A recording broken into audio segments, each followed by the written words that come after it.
Well, welcome to the first Monday Muse of 2021, and today we're looking at 10 things that professional musicians tend to do that amateur musicians sometimes overlook. How about you, Dora? Have you overlooked anything? Apparently not.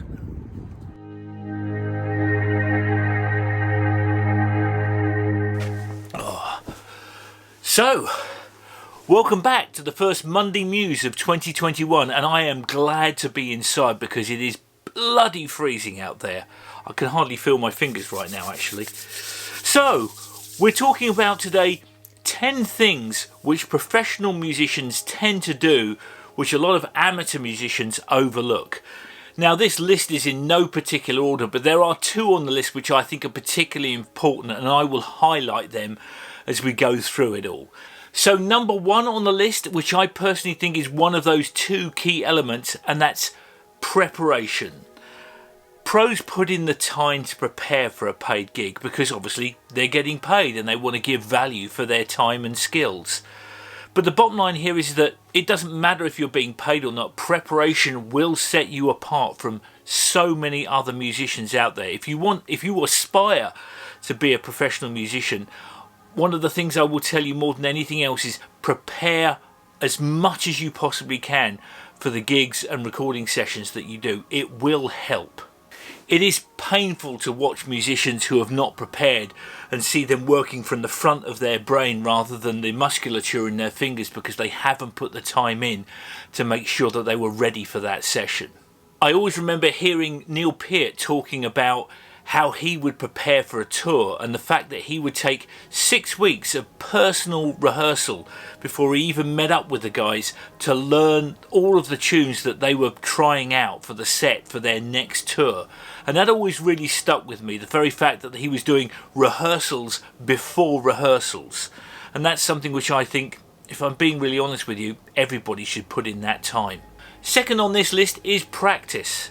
Now, I know that if you're a rock star that's in the twilight of your career and is largely living on the legendary status which you've accrued, you probably don't have to put in hours and hours of practice each day.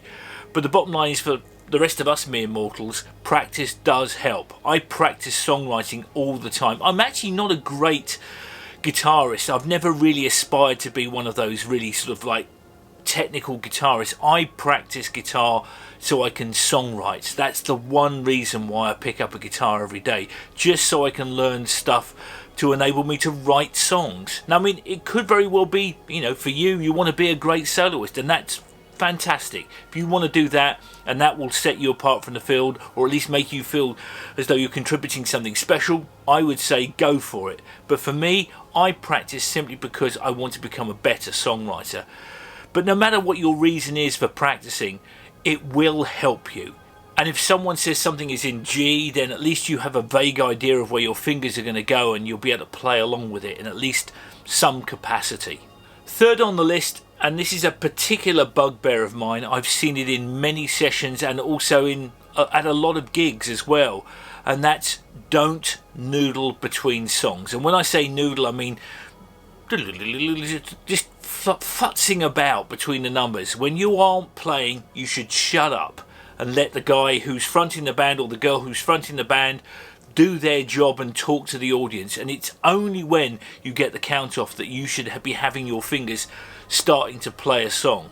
The reason why I say that is I've seen countless bands stand there and try and talk to the audience and the bass is just noodling or the drum is riding on the cymbal for no particular reason, and it just screams amateur hour to me, and it's always annoyed me, even from the day one when I was trying to sort of like learn my way. When I was a sort of a struggling amateur musician myself, I didn't even like it then. I never saw the point of it.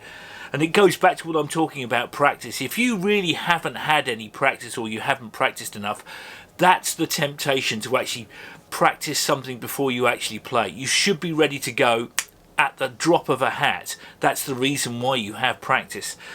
And that noodling is a sure sign that there hasn't been enough practice going on in that band or with that artist. Fourth on the list Now this is something which I've been guilty of, and I still really don't have this down, which is a source of much frustration for me, but pros know their gear. And this again comes round to the whole idea of practice and preparation.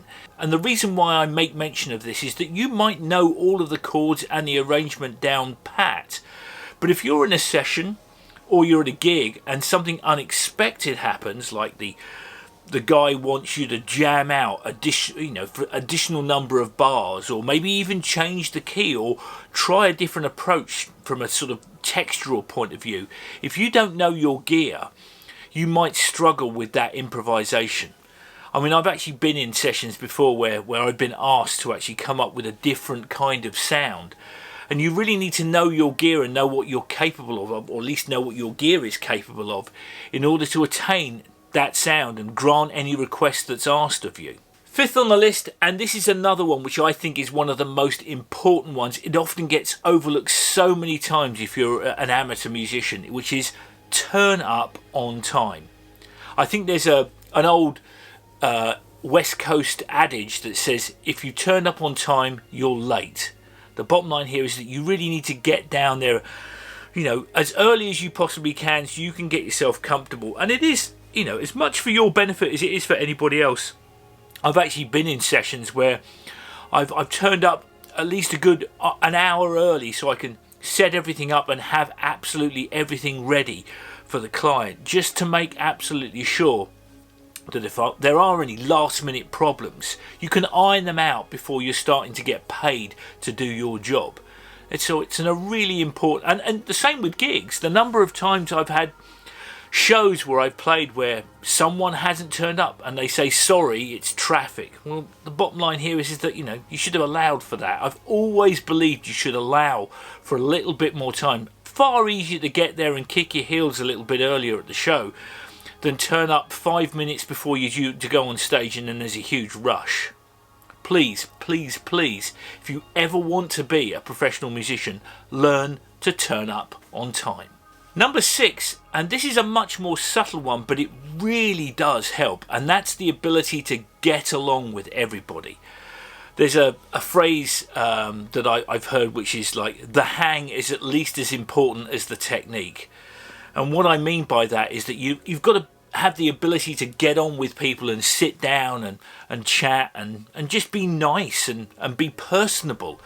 The number of times I've actually met up with musicians who are monosyllabic or seem to carry an agenda across the threshold which doesn't sort of like meld with the session or gel with any of the other musicians. This is especially true of people who think that they're better than everybody else in the room. I've had this before where a guy will turn up with amazing technique and start looking down on all of the other musicians in the session or at the gig.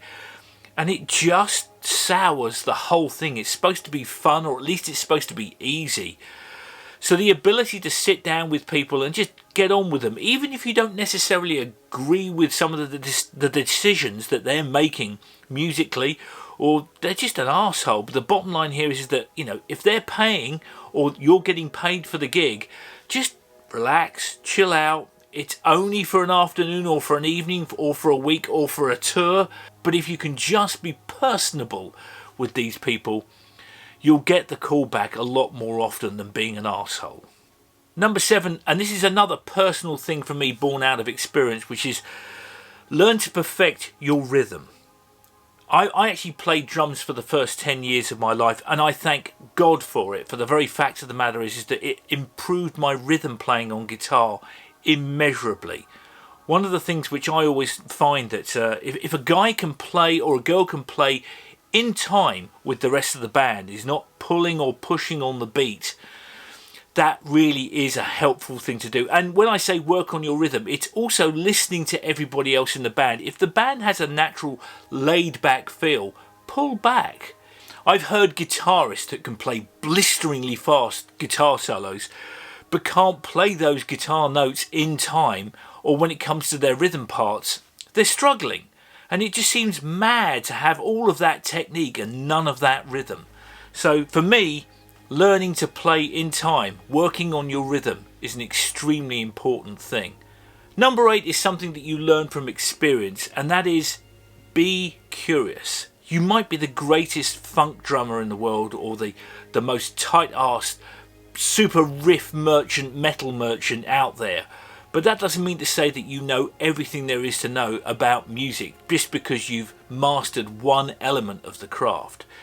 It's best to stretch out and try a number of styles, because it will help your playing and inform your playing and songwriting in the long term. Because there is nothing better than pulling something from outside and making what you're playing just that little bit more magical and unique, because you learn to reach beyond the genre in which you feel comfortable.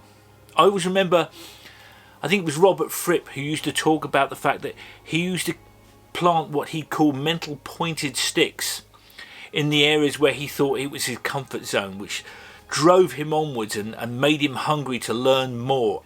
I personally think it makes you a better musician to reach outside your comfort zones and try and find something a little bit new which you can draw back in and make your own. So be curious.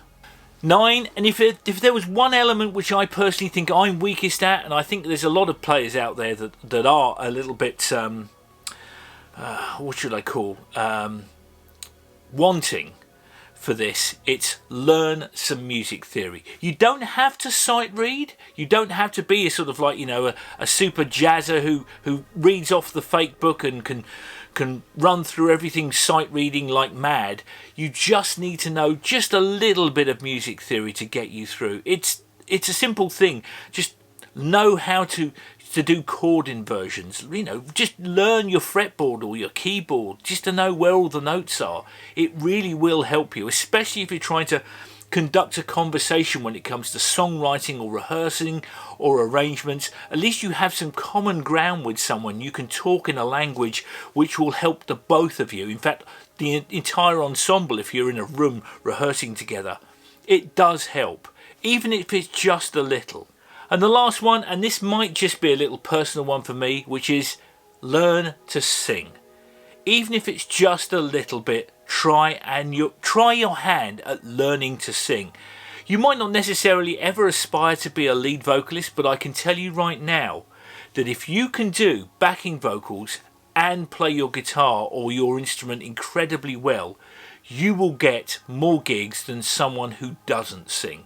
It's a serious thing. I found that I got more gigs out of being able to sing than I did ever being able to play the drums or play the guitar.